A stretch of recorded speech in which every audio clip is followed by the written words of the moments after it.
14 de marzo de 2019. 3:47 de la madrugada. Culiacán dormía bajo un silencio engañoso. En una casa de seguridad en las colinas de Tres Ríos, Arturo, el flaco Beltrán, temblaba mientras sostenía el teléfono satelital. Del otro lado de la línea, una voz que había aprendido a temer le daba instrucciones. ¿Estás seguro de que aceptó? Sí, patrón. El Mayo dijo que sí, que está dispuesto a negociar, que ya no quiere más guerra. Hubo un silencio largo. Luego, una risa.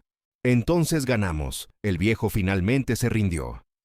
Esas palabras sellarían el destino de 17 hombres, porque lo que nadie entendió esa noche, lo que los libros de historia del narcotráfico apenas están empezando a documentar, es que Ismael el Mayo Zambada nunca se rindió en su vida, y cuando parecía que cedía terreno, era exactamente cuando más peligroso se volvía.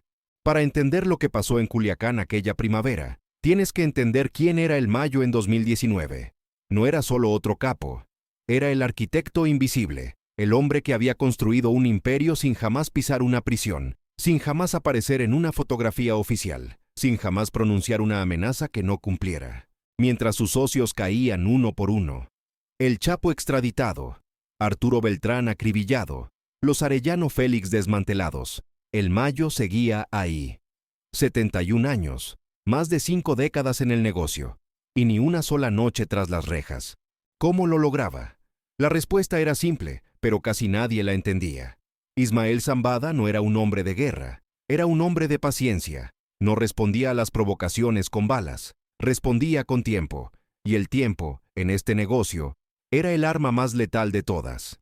En el invierno de 2018, una nueva facción había comenzado a ganar territorio en Sinaloa. Se hacían llamar los Chapitos, los hijos de Joaquín Guzmán, y aunque técnicamente seguían siendo parte del cártel de Sinaloa, todos sabían que querían el trono completo. Y para tomar ese trono, necesitaban hacer algo que nadie había logrado. Necesitaban sacar a El Mayo del tablero. El problema era que nadie sabía cómo atacar a un fantasma. El Mayo no tenía una mansión ostentosa como el Chapo, no organizaba fiestas con músicos famosos, no presumía flotillas de autos blindados, vivía en ranchos remotos de la sierra, cambiando de ubicación cada semana, rodeado solo de hombres que lo conocían desde antes de que el negocio existiera. Hombres que habían crecido con él, que le debían la vida, que morirían antes de traicionarlo. Los Chapitos intentaron la fuerza primero. Mandaron un convoy de 30 sicarios a uno de los ranchos donde creían que el Mayo se escondía. El convoy nunca llegó. Desapareció en la sierra como si la montaña misma se los hubiera tragado. 3 semanas después, los cuerpos aparecieron flotando en la presa de Sanalona. 30 cuerpos. Ni un solo mensaje, ni una firma, ni una explicación. Solo el silencio absoluto de un hombre que no necesitaba hablar para ser entendido. Después intentaron el dinero. Ofrecieron $5 millones a cualquiera que entregara información sobre la ubicación de El Mayo. Contactaron a políticos, a militares, a antiguos socios. Todos tomaron el dinero. Ninguno entregó información útil, porque todos sabían algo que los Chapitos todavía no habían aprendido. El Mayo tenía mejor memoria que ellos, y la venganza de un hombre paciente era peor que la venganza de un hombre violento. Fue entonces cuando surgió el plan. Arturo, el flaco, Beltrán, un intermediario de bajo nivel que trabajaba para ambos bandos, tuvo una idea. Si no podían encontrar a El Mayo, harían que El Mayo viniera a ellos, y la manera de lograrlo era simple: ofrecerle paz. El flaco conocía la reputación de El Mayo. Sabía que el viejo siempre había preferido negociar antes que pelear.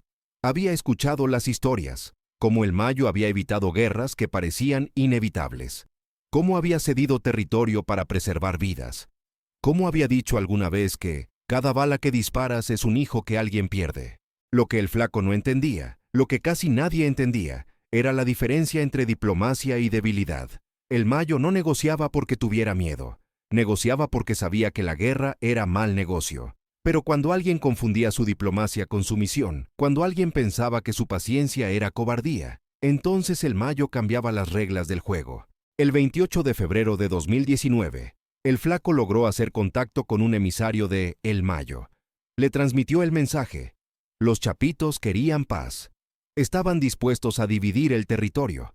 Estaban dispuestos a reconocer la autoridad del viejo en la sierra. Solo pedían una reunión. cara a cara, para sellar el acuerdo. La respuesta llegó 3 días después. El Mayo aceptaba.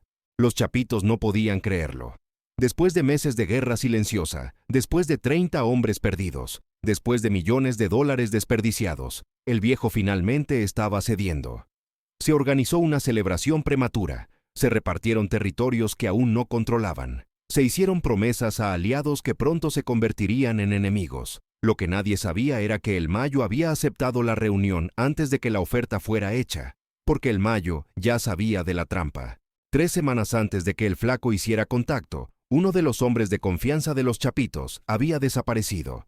Se llamaba Sergio Mendoza y era el encargado de coordinar la logística de las operaciones en Culiacán. Sergio no había sido secuestrado. Sergio había sido comprado. El precio no fue dinero. El Mayo nunca pagaba con dinero cuando podía pagar con algo más valioso. El precio fue la vida del hermano de Sergio, que estaba preso en Puente Grande por un delito menor. 3 días después de la conversación con los emisarios de El Mayo, el hermano de Sergio fue liberado por errores administrativos. Y Sergio comenzó a hablar. Para el momento en que el flaco transmitió la oferta de paz, el Mayo ya sabía todo. Sabía que la reunión era una trampa. Sabía que habría francotiradores en los edificios circundantes. Sabía que había un convoy de 50 hombres armados esperando a 3 kilómetros del punto de encuentro. Sabía incluso el nombre clave de la operación: Casa del Zorro.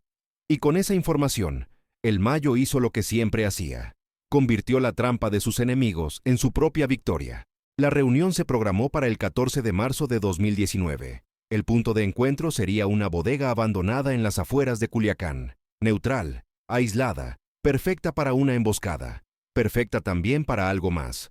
El Mayo envió a un emisario con un mensaje. Asistiría personalmente, sin guardaespaldas, solo él y su palabra, como muestra de buena fe. Los chapitos casi no podían contener la emoción. El viejo estaba caminando directamente hacia la trampa. Sería el golpe más limpio de la historia. Un solo disparo y el cártel de Sinaloa sería suyo. Lo que no sabían era que el Mayo llevaba 3 semanas preparando su propia operación. No se llamaba Casa del Zorro, se llamaba Paciencia. La noche del 13 de marzo, mientras los chapitos revisaban sus posiciones por última vez, algo extraño comenzó a suceder en Culiacán. Los hombres de El Mayo, que normalmente eran invisibles, comenzaron a moverse. No hacia la bodega, hacia otros lugares. Lugares donde los líderes de los chapitos dormían esa noche, confiados en su victoria del día siguiente.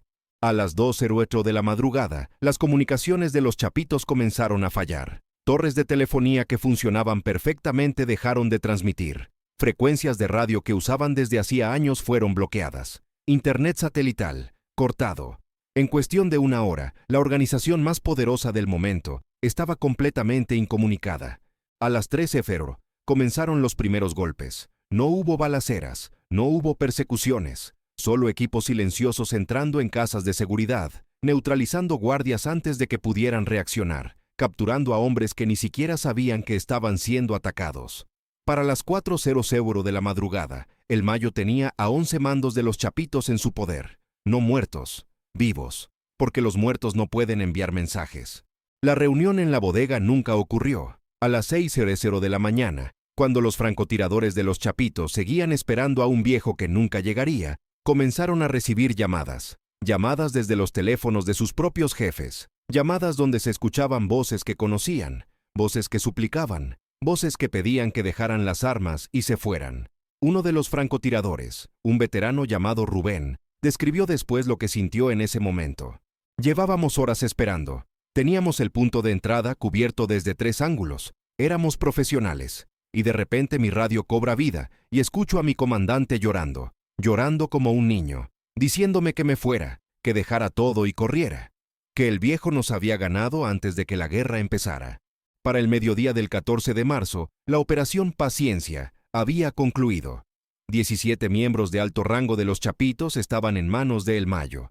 No hubo videos de ejecuciones, no hubo narcomantas, no hubo mensajes públicos, solo una llamada telefónica. El Mayo, por primera vez en décadas, habló directamente con Iván Guzmán, el mayor de los chapitos. Lo que se dijeron en esa llamada nunca se sabrá con certeza. Pero los que estaban cerca de Iván cuando colgó, dicen que el hombre estaba pálido, temblando. Dicen que se sentó en silencio durante 20 minutos, mirando la pared, como si hubiera visto algo imposible. Esa tarde, los 17 prisioneros fueron liberados, todos vivos, todos ilesos, pero todos marcados con algo que ninguna bala podía borrar: humillación. El Mayo no los había matado porque no necesitaba matarlos, los había devuelto como un mensaje viviente, como prueba de que podía haberlos destruido pero eligió no hacerlo, como recordatorio de que la próxima vez, si había próxima vez, no habría clemencia. Arturo, el flaco. Beltrán, el intermediario que había propuesto el plan original, desapareció esa misma semana. Su cuerpo nunca fue encontrado, pero todos en Culiacán sabían lo que había pasado. Cuando juegas con fuego, eventualmente te quemas. Las consecuencias de aquella noche de marzo redefinieron el equilibrio de poder en Sinaloa. Los chapitos no desaparecieron, pero su ascenso se detuvo en seco. Perdieron aliados que vieron lo que había pasado y decidieron que era más seguro mantenerse neutrales. Perdieron territorio que habían dado por ganado.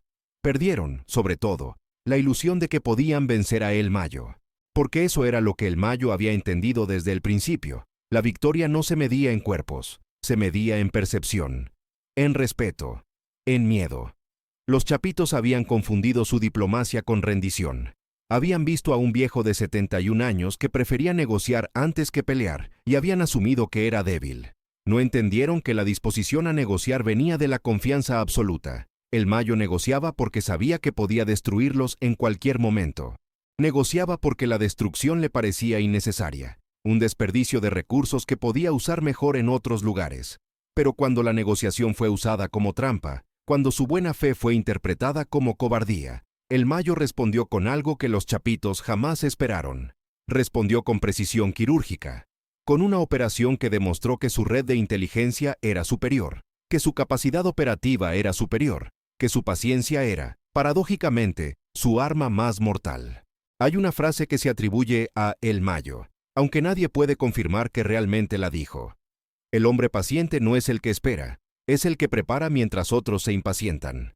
Esa noche de marzo, mientras Arturo, el flaco Beltrán, celebraba prematuramente la rendición del viejo, El Mayo ya había movido sus piezas, ya había comprado a Sergio Mendoza, ya había mapeado cada casa de seguridad, ya había coordinado el bloqueo de comunicaciones, ya estaba, como siempre, 3 movimientos adelante.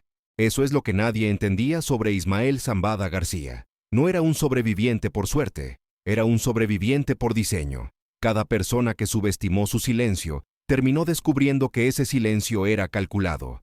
Cada enemigo que interpretó su diplomacia como debilidad terminó entendiendo, siempre tarde, que estaba tratando con algo diferente, algo más peligroso que la violencia. La violencia es ruidosa, atrae atención, crea enemigos, desgasta recursos. La paciencia es silenciosa, invisible, acumulativa, y cuando finalmente se manifiesta, es absoluta. Aquella madrugada en Culiacán, 17 hombres aprendieron esa lección con sus propias vidas. Fueron capturados sin un solo disparo, fueron retenidos sin un solo grito, fueron liberados sin una sola explicación. Y cada uno de ellos entendió, en el silencio de su propia humillación, lo que significaba confundir diplomacia con rendición. El Mayo siguió operando durante años después de aquella noche. Siguió siendo el fantasma que nadie podía atrapar. Siguió prefiriendo la negociación sobre la guerra. Pero cada vez que un nuevo rival pensaba que el viejo finalmente se estaba debilitando, cada vez que alguien proponía otro plan para sacarlo del tablero, alguien recordaba la historia de los chapitos. Alguien recordaba los 17 prisioneros. Alguien recordaba la llamada que dejó temblando a Iván Guzmán. Y la propuesta era abandonada. Dicen que el poder real no se mide por los que te obedecen, sino por los que te temen. Si eso es cierto, entonces el Mayo era el hombre más poderoso de México. Porque no solo le temían sus enemigos, le temían quienes pensaban en convertirse en enemigos. Le temían quienes ni siquiera lo habían conocido. Le temían generaciones enteras de narcotraficantes que habían crecido escuchando historias sobre el viejo que nunca perdía. La historia de Arturo, el flaco Beltrán, se convirtió en leyenda en los círculos del narcotráfico. Se contaba en cantinas de Mazatlán, en ranchos de Badiraguato, en prisiones de todo el país. Y la moraleja siempre era la misma. Cuando el Mayo dice que quiere paz, no significa que tenga miedo de la guerra. Significa que te está dando una oportunidad de sobrevivir. Y si confundes esa oportunidad con debilidad, si crees que su diplomacia es rendición, entonces vas a entender demasiado tarde lo que todos los demás ya sabían. El Mayo no negocia porque no pueda destruirte, negocia porque prefiere no hacerlo. Pero cuando lo obligas, cuando le demuestras que su paciencia fue un error, entonces descubres algo que muy pocos han vivido para contar. El fantasma puede morder.